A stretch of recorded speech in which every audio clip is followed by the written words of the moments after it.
Le frère Théodore a introduit son intervention lors de la 24e nuit de la croisade de prière par la nécessité de connaître l'Esprit Saint. Si vous connaissez quelqu'un, vous saurez comment le rencontrer, a-t-il expliqué. Il a illustré son propos par l'exemple de Joseph, qui a montré à ses frères comment rencontrer Pharaon et comment obtenir de lui ce dont ils avaient besoin. Joseph connaissait si bien Pharaon que les questions qu'il a posées à ses frères sont celles-là même qui leur ont été posées. Et la rencontre s'est si bien déroulée que Joseph et ses frères ont obtenu ce dont ils avaient besoin. Beaucoup viennent à la rencontre de l'Esprit Saint, mais avec des yeux, non pas sur l'Esprit Saint, mais sur eux, sur leurs qualifications, leur culpabilité. Or, c'est justement ce qui bloque le Saint-Esprit.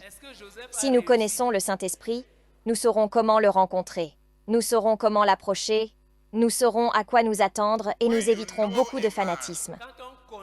Une prière a donc été lancée pour que nous soyons délivrés de nos idées erronées et païennes sur le Saint-Esprit et que Dieu nous accorde une révélation du Saint-Esprit. Dans le livre du Lévitique, du chapitre 8 au chapitre 15, le responsable a expliqué que pour rendre quelque chose ou quelqu'un utile à Dieu, il y a deux processus principaux. 1. L'aspersion avec le sang pour la purification et 2. L'onction avec l'huile du Saint-Esprit. Le leader a fait remarquer que là où le sang a purifié, le Saint-Esprit tombera. C'est aussi simple que cela. Et le ministère du sang est exercé par le grand prêtre par excellence, qui connaît toutes nos faiblesses et tous nos défauts. Revenant sur la nécessité de connaître le Saint-Esprit, le frère Théodore a amené les frères à voir comment le Seigneur Jésus a présenté le Saint-Esprit aux premiers disciples par Jésus. À partir de Jean 1, versets 29 à 34, le leader a souligné trois choses. Jean, le Baptiste, a admis qu'il y avait un fossé abyssal entre son ministère et le ministère du Seigneur Jésus, c'est-à-dire que le Seigneur Jésus a la dispensation du Saint-Esprit. Le témoignage de Jean sur Jésus n'était pas charnel. Dieu lui a révélé que la personne sur laquelle le Saint-Esprit viendra sous la forme d'une colombe est le Christ de Dieu. Par conséquent, le témoignage de Jean est que l'information sur Jésus ne peut pas sauver un homme.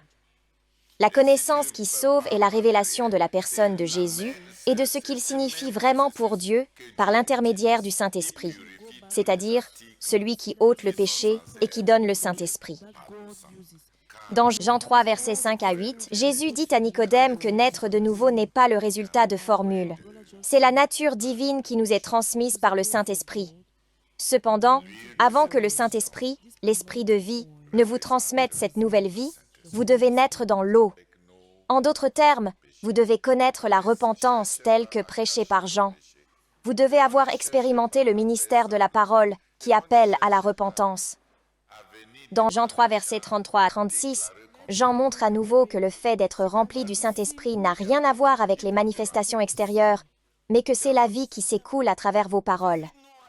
Jean ajoute que le rendez-vous avec Dieu, avec le Saint-Esprit, se trouve dans les paroles de la personne qui est remplie du Saint-Esprit. Celui qui croit aux paroles de Jésus reçoit Dieu. Il reçoit le Saint-Esprit et la vie éternelle.